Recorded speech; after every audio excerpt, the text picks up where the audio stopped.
ጻፎችና ከፈሪሳውያን ሰዎች መጥተው መምህር ካንተ ምልክት ልናይ እንወዳለን አሉት። ጌታ ኢየሱስም መልሶ አላቸውም ከዳተኛይቱ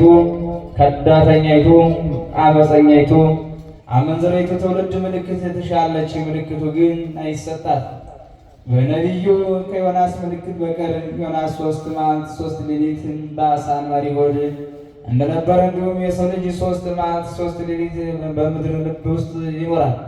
የነነዌ ልጆች በፍርድ ቀን ተነስተው ይህችን ትውልድ ይፋረዷታል፣ ያሳፍሯታል። በዮናስ ስብከት ንስሐ ገብተዋልና።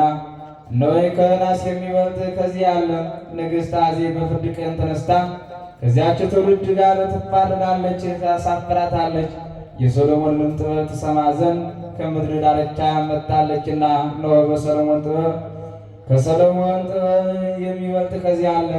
ሰማይና ምድር ያልፋል፣ ቃሌ ግን አያልፍም አለ ጌታ ለደቀ መዛሙርቱ።